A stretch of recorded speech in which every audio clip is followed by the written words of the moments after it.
Merhaba arkadaşlar, nasılsınız? Ben çok iyiyim. Neredeyim şu anda? Huangshan, Yellow Mountain'dayım.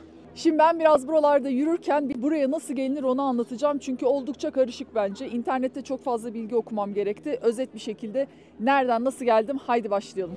Öncelikle Huangshan'a gelmek için pek çok yol var. Ben Şangay'a geçtim. Yaklaşık 2,5 saatlik hızlı trenle Huangshan'a geldim. Yalnız şuna çok dikkat edin. Erken gidin tren istasyonuna çünkü aşırı kalabalık oluyor. Güvenlik kontrolleri, pasaport kontrolleri falan derken bayağı uçağa biner gibi. Minimum 2 saat önce orada olun. Huangshan'a geldiğinde insanlar genelde bu Yellow Mountain'e gelmek için Huangshan City'de kalıyorlar. Huangshan City'de zaten bu dağdan ismini almış. Tungxi diye bir çok tatlış bir kasabası var. Orada kalıyorlar. Çok daha turistik bir bölge. Ben de öyle yaptım. Orada dinlendim biraz. Ertesi günde yola çıktım dağa gelmek üzere. Şimdi dağa gelmek için de bitmiyor. Yine bir saat otobüs yolculuğu yapıyorsunuz ya da taksiyle transfer yapabilirsiniz. Otobüs 150 lira, taksi 250 liraya götürüyor. Dönüşü de yine taksiyle ya da otobüsle yapabiliyorsunuz. Dağı gezmeye başlamadan önce de Tungxi'yi size bir göstermek istiyorum.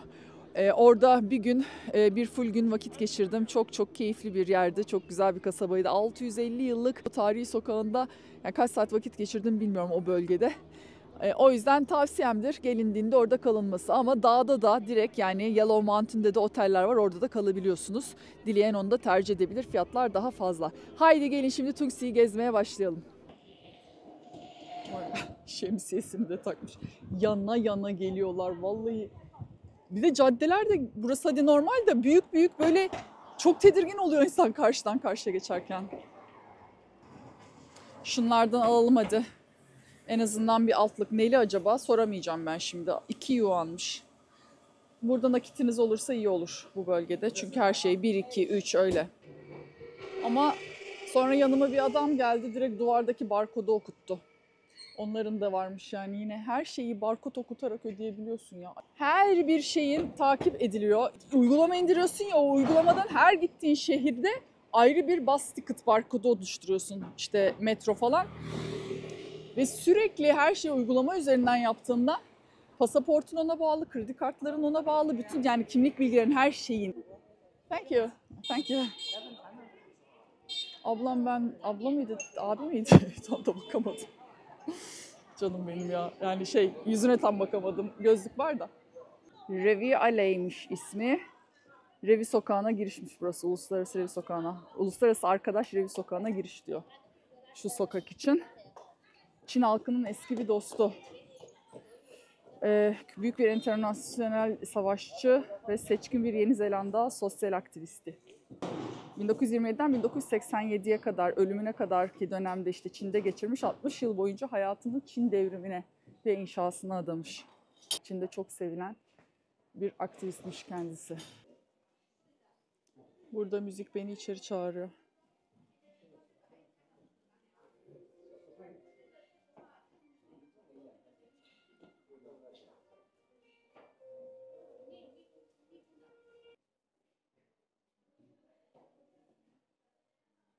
Derken müzik sustu.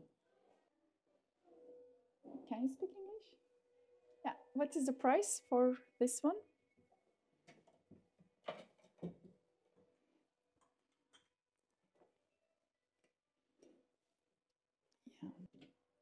Hesap makinesi bile ahşap. Yalnız 2780, 1946 yuan. Bunu 5 ile çarpın arkadaşlar. 2000 olsa 10.000 lira. Oha. Yorgunluğu almak ve dinlenmek içinmiş. Yani dinlendiriyormuş onu taktığın zaman. Bak. Yani bu arada Eaglewood kartal ağacı demek. Yani öyle bir ağaç da bilmiyorum ben. Cahilliğime verin. Bakacağım başka bir anlamı var mı nedir. Ama söylediği o ağaçtan yapıldığı. Bu cadde 1271-1368 yılların arasında bu şeklini almış. Yani neredeyse 650 yıllık bir geçmişi var diyebiliriz. Ve çok güzel bir şekilde korunduğu yazıyor ki öyle görüyoruz. Binalar falan enfes. Yani bir anda başka bir yüzyıla gittim ben şu anda.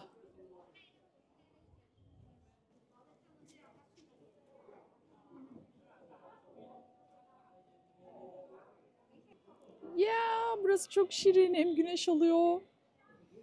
Neler var neler yok oraya bir bakayım ya. Fiyatlarına falan gelin bir bakalım. Ama burada da pizza mizza diyor. Bir kahve falan, bir böyle kruvasan ha. Avrupa'da mısın be mübarek, bir alış artık. Kahve var, bakalım bir yine çeviri lazım bana. İngilizce menü var, menü var. Americano 26. Vallahi da oturdum yani, böyle yoruldum, bayağıdır yürüyorum çünkü. Bir mola olsun. Bir tane kahve söyledim. Dumpling var aslında yiyebileceğim ama biraz daha durayım bakayım ya. Yol üstünde falan böyle bir sürü bir şeyler satanlar var zaten, onlardan alırım bir şeyler. Şimdi kahvemi yudumlarken kartal ağacı neymiş ona baktım hemen. Gerçekten kartal ağacı var. Hatta resimlerde kartal üstüne oturmuş dallarına. O yüzden mi kartal ağacı deniyor? Kartallar mı seviyor bilmiyorum. Ama internette Hindistan'da yetişti yazıyordu. Bakın şöyle bir şey. Böyle fotoğraflar var. Yani biraz daha bakmak lazım nedir ne değildir diye. Siz de kendiniz de araştırabilirsiniz efendim.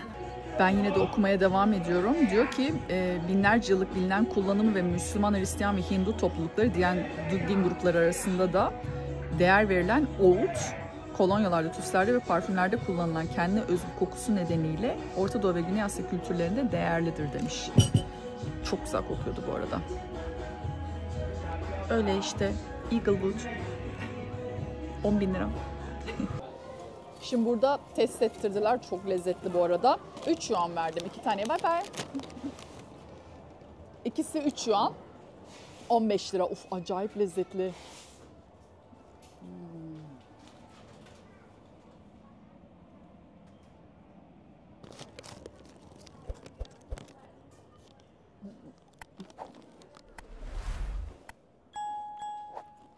Kıtır kıtır.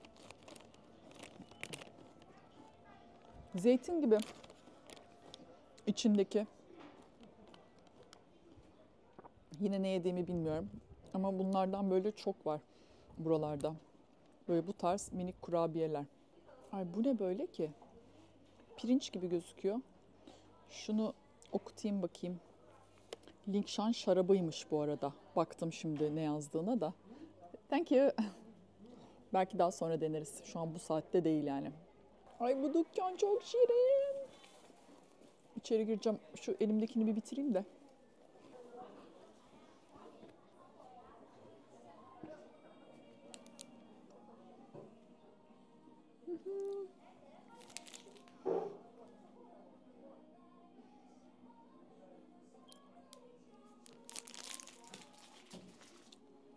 Cebimize koyalım. Ay bunlar ne böyle?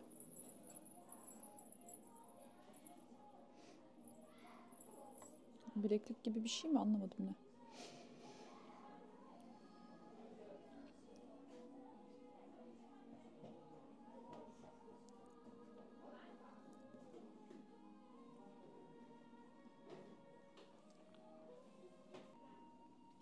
Ay bu saç tokaları çok güzel. De benim saçım için fazlalar yani, fazla büyük. Şu çanta. Bunun fiyatı ne acaba? Meraktan soracağım yani. Tamam, buradaymış fiyatı. 30. 150 lira mı yani bu? Çok uygun değil mi arkadaşlar? Bana mı öyle geliyor? Yani ben o kadar artık her şeyin pahalı olmasına alıştım ki galiba. Buralar bana yani uygun geldi. Şu bileklikler mesela 35, 175 lira. Bakayım, bir şey seçeceğim. Kapatıyorum kamerayı, dikkatli bakacağım. Hiçbir şey almadım gene. Almadım yani. Çok vurulsaydım alırdım ama yine kıyamadım yani, gezmeye harcamayı tercih ediyorum ben ya. Daha çok yolumuz var, alırız bir şeyler. Şu pançalar falan pek tatlı gözüküyorlar.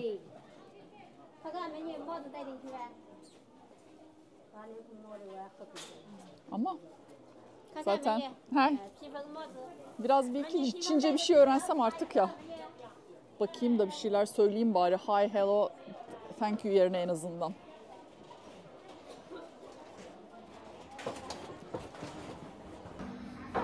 Ve evet.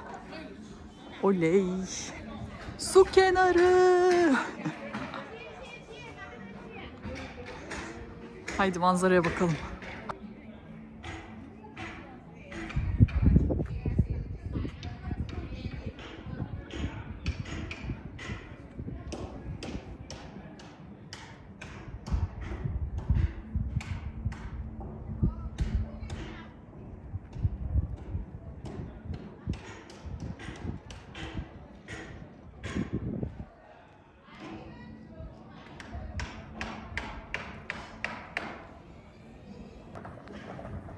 Böyle buralarda da şirin şirin kafeler var.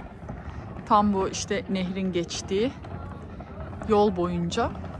Bu tarafındaki yapı biraz daha farklıymış.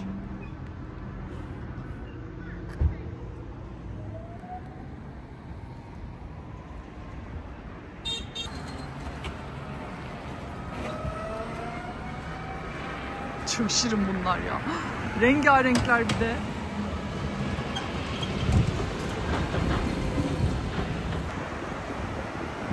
Ben yürümeye devam.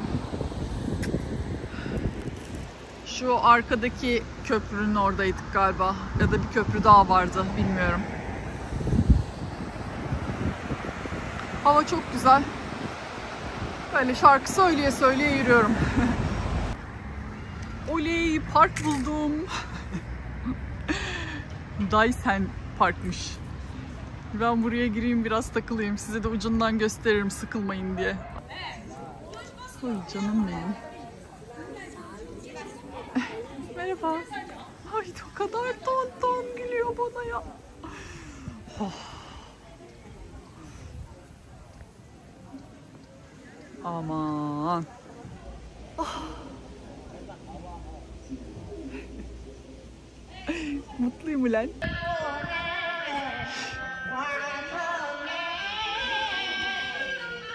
Biraz karaoke tadında. Gidip isteyen söylüyor galiba burada, anlamadım. Of of of. Bak şu parıltıya bak.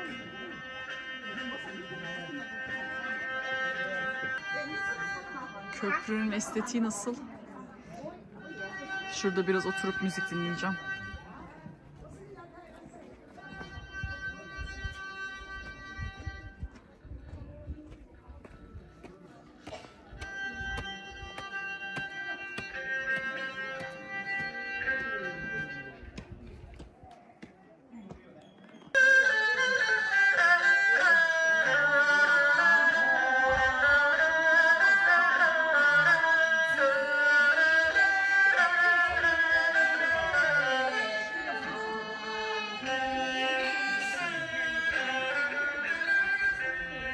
İşte sonunda yakaladım sizi.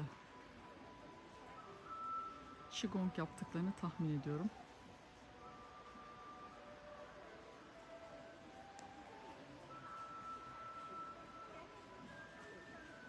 Yaşlarını görüyorsunuz değil mi? Şimdi yaklaşınca bir daha çekmeye çalışacağım.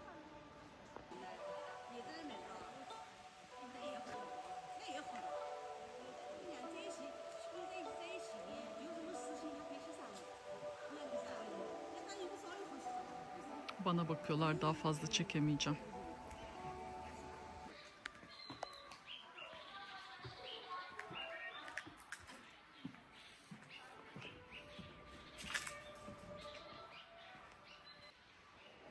Şu ayrıntıları göstermek istiyorum size.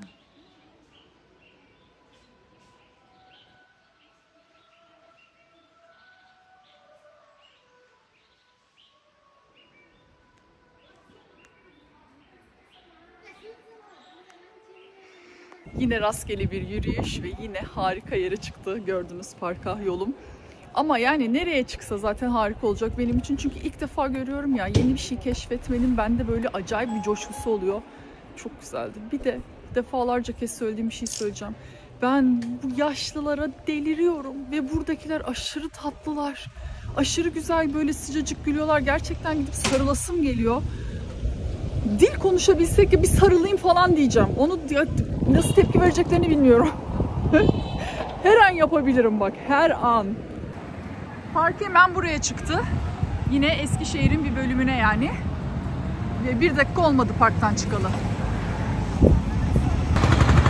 gel de bu caddeden geç. Işık yok, bir şey yok. Yani tam bir can pazarı. Duruyor güzel. Çünkü yaya geçidi var yani ama güvenemiyorum ki bunlar vızır vızır. Hele şunlar hiç duracak gibi değil. Bak geliyor bodoslama. Geçtik. Ve burası direkt sabah kahve içtiğim yere çıktı. Yani o sokağa çıktı. Burada böyle bir seyir terası gibi yapmışlar. Şunlar tekne turu da yapılıyor galiba. O balıkların olayı süs diye tahmin ediyorum. Bir işlevi yok. Gidip tabancayla ateş edip vurmuyorsun yani. Bunlar sanıyorum akşam çalışmaya başlıyorlar. Bir sürü böyle minik minik işte kafeler var. Böyle bir tane lokal bira söyledim. 25 yuan fiyatı. Ama bakkalda Şangay'da 40 liraydı mesela. Bakmıştım. Öyle burada biraz sakinleyelim. Etraf dolmaya başladı, akşamüstü oldu artık. Bir yerden karşıya geçeceğim diye yerin altına bir girdim. Böyle bakın, kilometrelerce boylu boyunca bir kapalı çarşı çıktı burada. Nereden çıkacak bu yol bilmiyorum çünkü haritamda da şu anda göstermiyor bulunduğum noktayı. Kafası şaşırdı gene.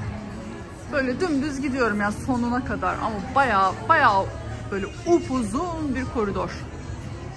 Çıktım şimdi şuradan, ta ileriden beridir bunun altından böyle, yani bu gördüğünüz yolun altı komple alışveriş pasajı diyeyim. Yolumdaymışım. Güzel. Otel de bu yönde. Şimdi önce bir şeyler yer, sonra otelime geçer dinlenirim çünkü yarın çok uzun bir gün olacak. Burada ne var acaba? Bakalım fiyatlara. Makul gözüküyor. Noodle yiyeceğim şimdi. Şunlardan birini seçeceğim. Hello. Evet, yoğun uğraşlar sonucu anlaşabildik. Etli, domatesli bir noodle söyledim. Anlaştık. Böyle bir sıcak su getirdiler. Amaç ne acaba? Böyle sıcak su içiyor muyum? Sıcak su mu içiyorum? Peki. Ver, kaynar su getirdiler. Ay hiçbir şey bilmiyorum bunu. Allah'ım ya. Böyle paketli bunlar.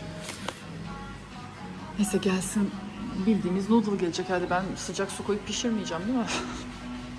Acayip büyük bir şey geldi. Bunun fiyatı 26 yuan. 130 lira. Oh, sıcak sıcak çorba niyetine. Pek güzel. Bakalım tadı nasılmış.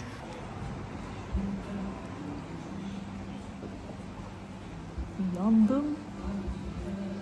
Çorbasının yani suyunun lezzeti çok iyi. Noodle da çok iyi. Yalnız et pişmiş mi, pişmemiş mi, sert mi, bir şey böyle değişik.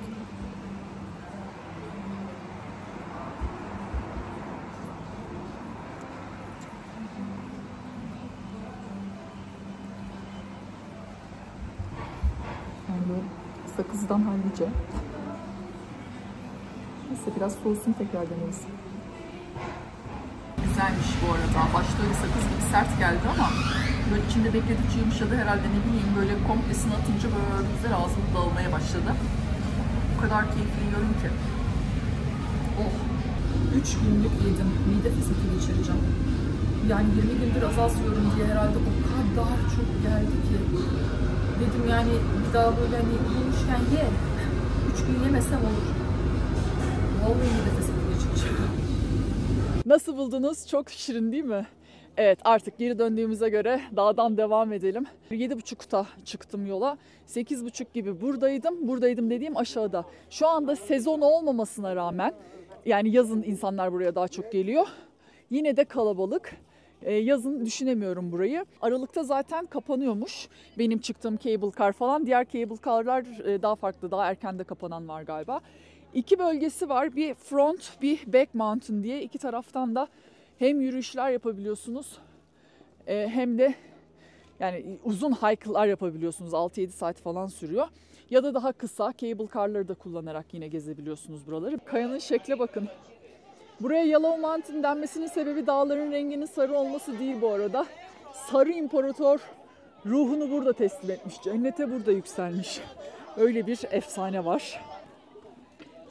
Haritasını gelmeden incelersiniz. Bir sürü cable car var demiştim. Yuping'e bindim ben çünkü internette en çok tercih edilen o yazıyordu. Bir de neyse ki gişedekiler İngilizce konuşabiliyorlardı biraz. Hangisi daha iyi diye sordum. Onlar da onu tercih etti. Açıkçası çok bilmiyorum. Dağa geldik. Dağın başındayız. Bu kalabalık nedir? Kasım ayında sezon değil. Müzik açmış birisi de. Yani hani huzurlu bir dağ ortamı falan arıyorsan eğer orası burası değil. Biraz bekledim böyle sakinleşsin öyle yürüyeyim diye. Daha da çok kalabalık geliyor. İnanılmaz. Toplu tırmanış, hiç böyle bir şey görmedim. Bir sürü manyak bir araya gelmişiz. Tırmanıyoruz yani. Amaç ne acaba? Dimdik çıkıyor. Dimdik. Basamaklar böyle ip koymuşlar tutunmak istersen diye. Gerçekten manyaklık.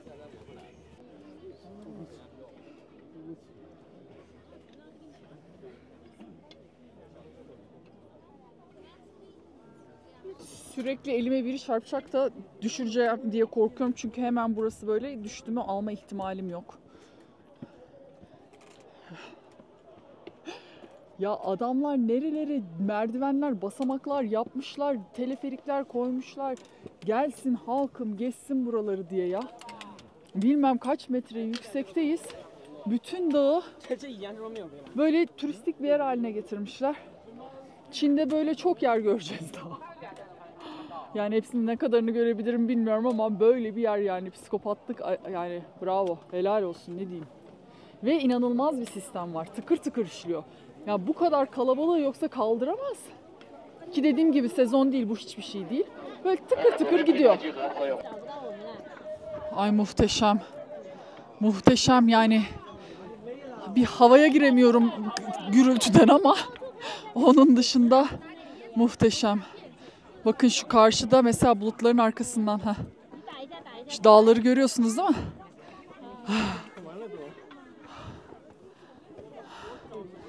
Sonra şurada bir güzel var. Ay muhteşem.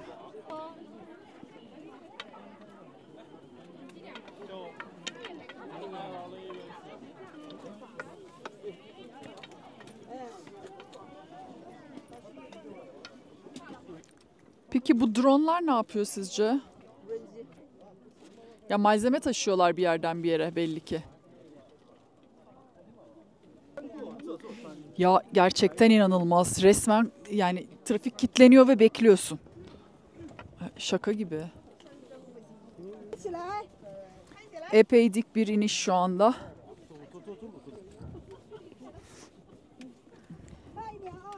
Böyle biri düşse hep beraber yuvarlanırız. Abi çok komik geldi bu olay bana ya. Vallahi. Burası biraz sakinledi. İyice yavaşlattım tempomu. Birazdan da kulaklık takacağım, müzik açacağım. Daha yeni ortama şey alıyorum. Ortam beni içine alıyor. Gerçekten tam bir curcunaydı öncesi çünkü. Doğada gibi değil, AVM'de gibisin yani, öyleydi. Şu an çok güzelleşti ama. Piyano öyle muhteşem sakinleştiriyor ki. Şu an bütün gürültü gitti. Daha iyi kulaklık böyle daha iyi kapasa daha da gidecek de. Ama yani bir süredir duruyoruz, hiç ilerlemiyoruz, şimdi başladık. Böyle manzara enfes, hiç umurumda değil yani insan kalabalığı falan. Çok çok güzel. Bu gördüğünüz sıra dağlar işte Huangshan sıra dağları. Yani burada kitlensek ne olur, beklesek ne olur değil mi? Ama işte o moda gelebilmem biraz zaman aldı. Bir anda böyle bir hurra olunca.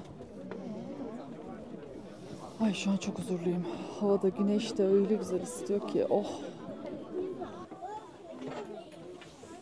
Bir de bu kalabalık haliyle gülüp eğleniyorlar. Böyle okeyler yani, kalabalığa alışmışlar tabii onlar.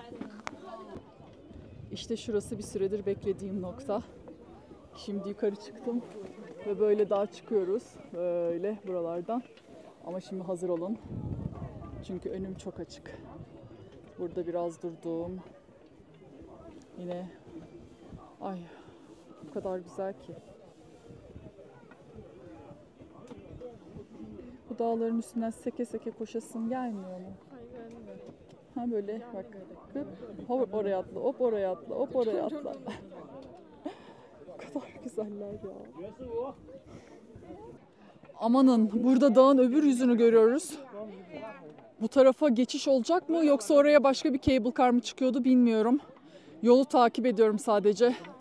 Birçok yerde korkuluk koruma olsa da mesela burada yok.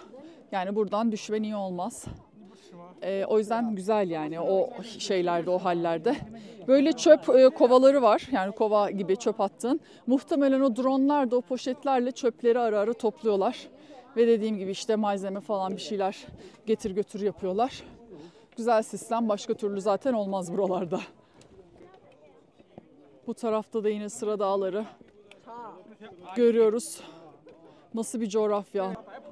Burada der ki Broken Bow, güneşin bulutların arasında kümelenmiş su damlacıklarına ve güneşin karşıdan vurmasıyla böyle parlıyormuş. Bu doğa olayına deniyormuş.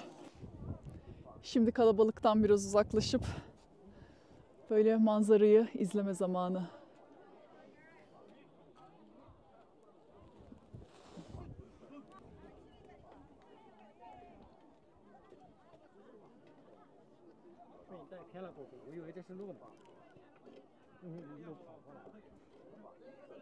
Bakın şimdi size ne göstereceğim. Şu doğal oluşumu görüyorsunuz, şu kayayı değil mi? Şimdi bir de şuna bakın. Aynı kaya, ortası yarılmış ve yol yapılmış. Ve bütün dağ bu şekilde. Ve bu kadar dağın içinde burası seçilmiş. Muhtemelen işte artık araştırılıp edilip güneşi alması, işte daha rahat şartlarının olması, bilemiyorum yani o çalışmaları. O kadar büyük bir takdiri hak ediyor ki. Takdir hak etmesinin bir diğer sebebi de doğaya zarar veren hiçbir şey yok. Hiçbir yerde çöp yok. Herkes gayet medeni bir şekilde geliyor. Buraları görebilme imkanına sahip oluyor. En küçüğünden en büyüğüne o kadar merdivenleri çıkıyorlar ve buraya geliyorlar. O yüzden helal olsun diyorum. Ve şunu da eklemek istiyorum. 2000 yıl boyunca 20 küsür bin kilometrelik Çin Seddi'ni, o duvarları örmüş olan bir Çin İmparatorluğu, 3000 yıllık tarihi olan bir Çin İmparatorluğu, bütün bu kocaman anakarayı, devasa büyük bir alanı raylarla döşemiş, hızlı trenlerle her yere ulaşabildiğin bu ülkenin insanların şuraya şöyle bir basamak yapması, aşağıdan yukarı her yere teleferikler döşemesi şaşılacak bir şey mi sizce? Bence değil. Koca bir helal olsun diyorum. Biraz da dağın öbür tarafını izlemeye gidelim. Şimdi size fiyatlarla ilgili tekrar bilgi vereceğim. İnternetten de baktım az önce. Şimdi 2 biletle girebiliyorsun buraya. Biri cable car. Yani bu arada yürüyerek de çıkabilirsin. Sadece çok daha uzun sürüyor tabii. Cable car bileti 2 tarafa vardı. Birisi 80, birisi 90 yuandı. Ben 90 yuanlık olanla çıktım. Daha iyi dedikleri için. İkincisi de entrance fee veriyorsun. Entrance fee de şu anda benden yarı fiyat almışlar. Yani sezon aslında Aralık'ta oluyor, off season oluyor. Bunun içinde ne var diye baktığımda bir şey yok. Buraya giriş ücreti bu. Neden fiyatlar bu kadar yüksekle ilgili de internette şöyle bir açıklama var ki oldukça makul, anlaşılabilir.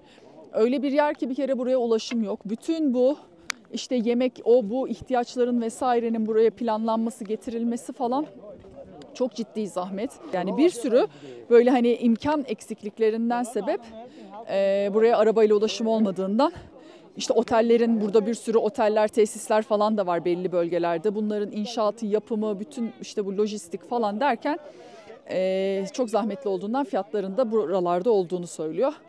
Anlaşılabilir. Yürüdükçe şunu da fark ettim ki onlar sakatlananları taşımıyor. Parasını veriyorsun, nasıl bizde eşekler taşıyor, parasını veriyorsun. Burada da bunlarla insanlar o şekilde sandalyede taşıyor. Fiyatları değişiyor yapacakları rotaya göre. Maps.me bana şu anda böyle buradan Grand Canyon'a gidersin diyor. Ay, odaklayamadım. Böyle bir yola girdim. Burada kimse yok ama herhalde gider. Gitmezse geri döneriz. Çok uzaklaşmadım henüz. Şu kanyon tarafını bir görmek istiyorum ya. Saat daha 12, öğlen. Yani gayet vakit de var. Bu kadar kalabalığın, curcunanın içinde benim bu kadar sessiz bir yeri bulmuş olmam nasıl ama? Bence büyük başarı. Şuradan geldim. Böyle bir kapıya geldim. Gördüğünüz gibi Çince gene. Turistler durur diye, çalışma alanı turistler durur diye çevirmiş. Ne demek istiyor? Herhalde girme oradan demek istiyor. Burada zaten bir bina var. Bunun yanından çıkıp başka yerden gideceğiz herhalde. Orası çıkmayınca böyle başka bir yere saptım. Bütün herkes burada toplaşmış. Yemek yeri, dinlenme yeri. İşte bir sürü şeylere ayrılma noktası. Farklı farklı rotalar var. Bir girip içeri bakalım. Bir şeyler belki yerim. Ondan sonra devam ederiz. Burada böyle otelin içinde açık büfe tadında. Okay. Thank you. Dışarıda böyle hamburgerler de satılıyor 15-20 yuana. Ben şu setten aldım tavuklu bir şey. Şöyle bir şey gelecek. Çıktım o curcunadan. Böyle aldım tepsimi. Bildiğin merdivene çöktüm. Biraz dışındayım. Kimse bir şey demedi. İçeride yiyemedim yani. Şimdi bu taraf gayet güzel. Et de güzel. Yalnız şunun ne olduğunu hiç anlamadım. Şimdi tadacağım. Ne tadacağım acaba? Bakıyoruz.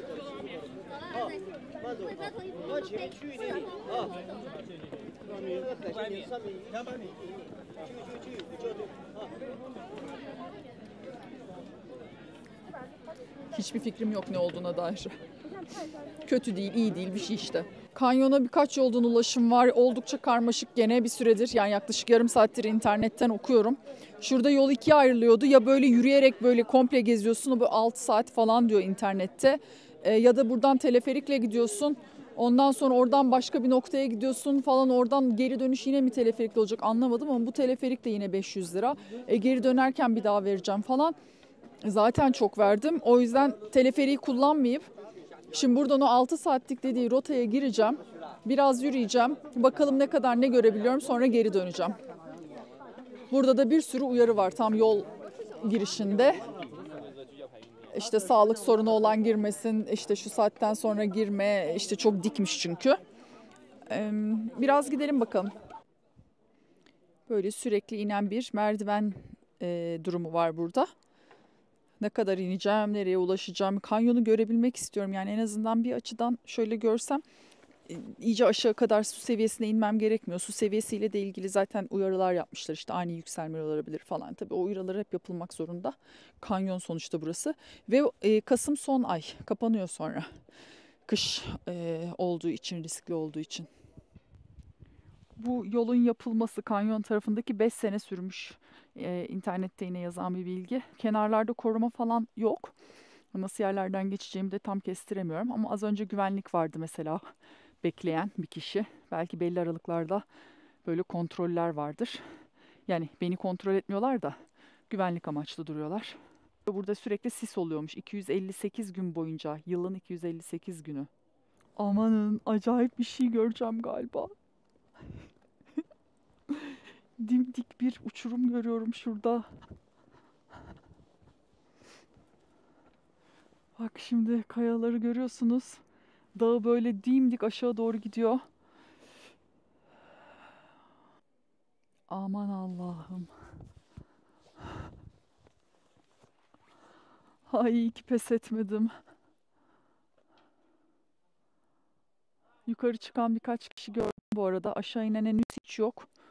Ama yukarı çıkanlar var. Sesler de geliyor bir yerlerden ama. Basamaklar o kadar dar ki ayaklarımı yan basıyorum. Göstereceğim şimdi size. Böyle basmam gerekiyor. Anca sığıyor yani benim ayaklarım. Ki 37,5 ayağım ama. Hadi 38 olsun falan yani. Çok güzel. Aman Allah'ım.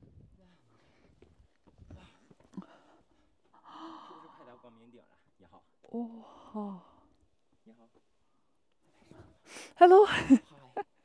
Hayır. Şimdi konuştuk. Neyse ki İngilizce bilen bir Çinli çıktı. Yani çekik çıktı diyeyim bilmiyorum Çinli mi. 2,5 saat falan sürer aşağı inmen dedi.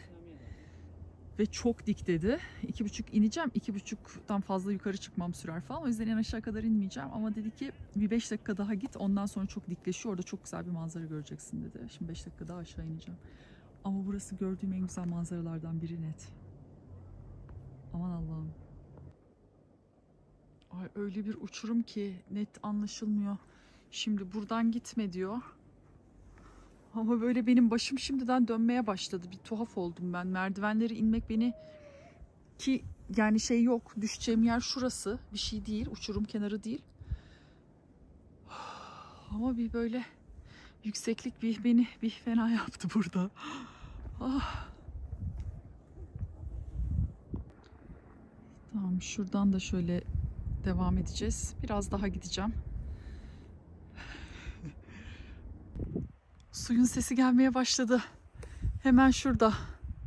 Hemen şurada dediğim kim bilir ne kadar sürer de en azından sesini duyuyorum. Bir de görebilsem biraz daha. Bak şimdi. Şimdi çıkacağım merdiven. Dikliği anlaşılıyor mu bilmiyorum. Burası da uçurum zaten.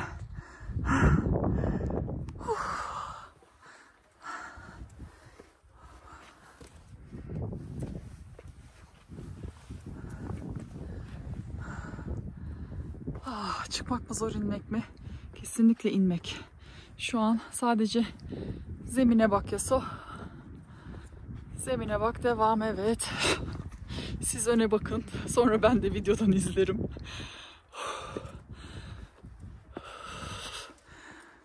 Evet.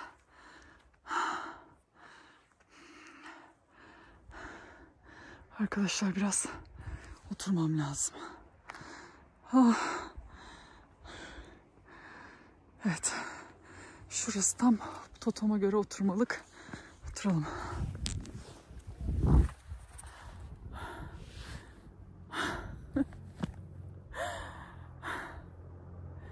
Çok güzel şu anda. En güzel şu anda. Hem kimse yok. Hem hava güzel. Olağanüstü bir manzara var. Olağanüstü, akıllara ziyan. Hem güvende hissediyorum. Yani korkuyorum. Ve benle ilgili de yani hani ortamda güvende hissediyorum. Çok şükür.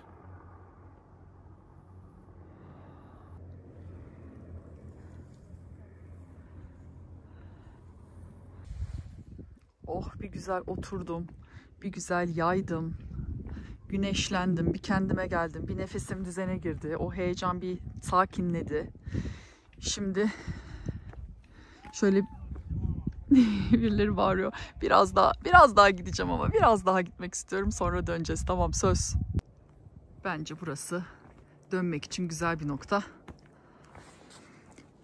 Yani böyle gittikçe giderim ben. Çünkü nereye kadar gideceğimi bilmiyorum. Saat 2:30. Dönüşüm de uzun. En son cable car da benim aşağıya yani taksiye binebileceğim yere saat 5'te. O yüzden yavaş yavaş dönüşe geçerim. Allah, muazzam, muazzam, muazzam.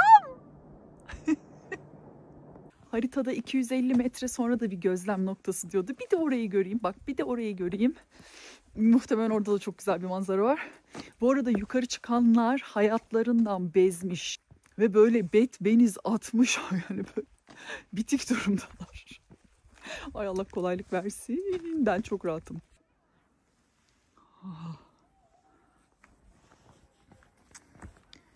Çok dik bir yere indim. Geri dönerken orası, burayı inmeyeydim dedirtecek bana. Kesin bilgi. Gelmek istediğim yere geldim. O 250 metre yürüdüm. Burada bir insanlar var. Hi. Hi. Hi, how are you? Hi. You're on YouTube. YouTube, do you know? No. No. Yes, you are. Beautiful. Thank you. Very good. 别总所学都在这里。 Çok şekerler ya. 别总所学。 Bak, hiçbir şeye kesin demeyeceksin. Tam geri döndüm, çıkıyordum, orada İngilizce bilen birileri vardı. Hemen aşağıda köprü var dediler. 100 metre aşağıda. Ne dedim? Köprüye gelmişim. Haritada göstermiyordu. O köprü uzak sanıyordum ben. Devam ediyorum yani. Böyle böyle devam ediyorum. Aha. Az önce 4 ayak şeklinde çıkıyordu bir kadın. Yani ellerini ayaklarını kullanarak. Ben de birazdan o hallere düşeceğim galiba.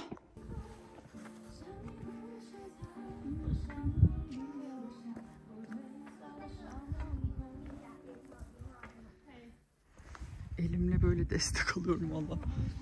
Hafif de öne eğimli basamaklar. Kayacak gibi oluyorum.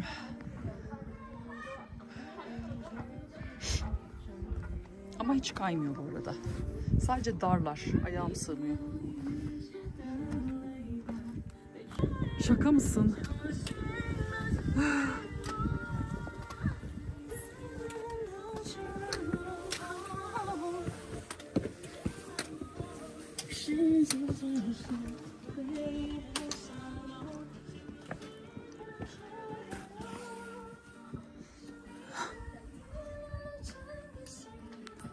Bak bu arkadaşımız da gördüğünüz gibi ellerini de kullanıyor. Daha çok yolunuz var be güzelim. Ah.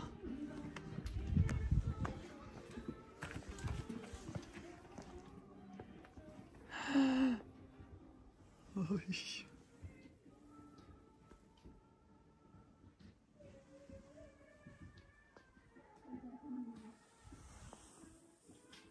Köprü orada. Geldim sayılır. Yalnız böyle böyle o kadar çok gittim ki. Umarım yetişebileceğim geri. Hızlı da çıkamam yani. Aman Allah'ım siz ne yaptınız ya? Aşağısını göremiyorum şu anda. Daha göremiyorum. Yaklaşalım biraz daha. Burası kapalı. Bura nereye gidiyor? Köprüye çıkıyor. Birileri var.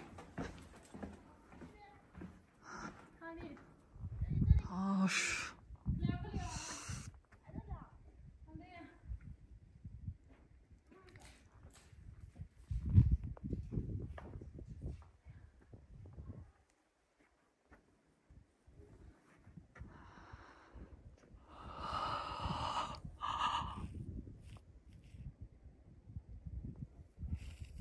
Ay. İçim bir tuhaf oluyor.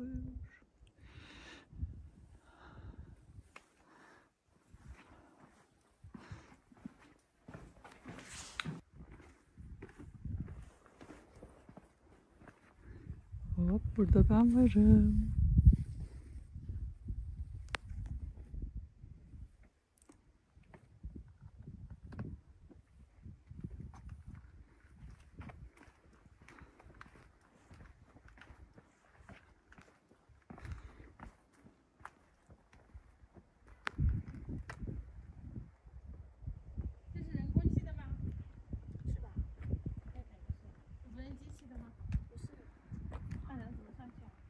Yani bütün dağın en keyifli bölümü burası oldu benim için.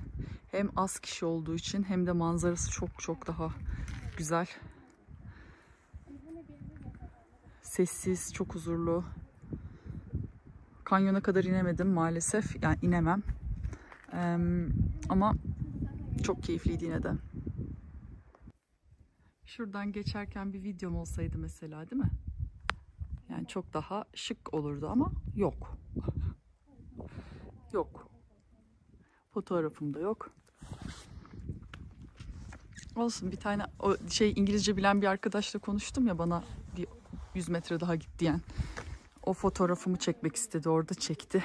En azından birkaç tane orada fotoğrafım var. Burada çok uzun kalamayacağım maalesef. Ama başka yerlerde keyif yaptım. O yüzden içim rahat. Anca dönerim artık ben yavaş yavaş. Ne kadar vaktim alacak onu da kestiremiyorum. Dönüşe geçelim. Ve huzurlarınızda dönüş için çıkacağım merdivenler. Kesinlikle dikliği anlaşılmıyor.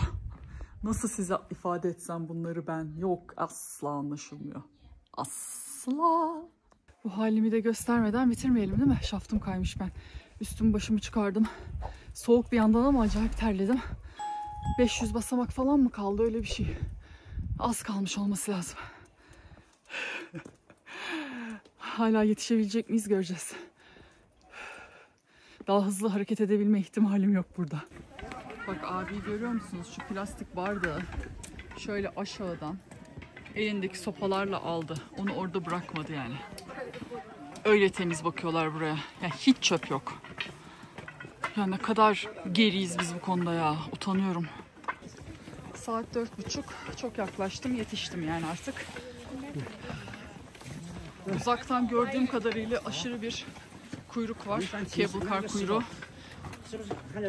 Ama şu ışıkları bir göstermek istedim size ya. Enfes oldu.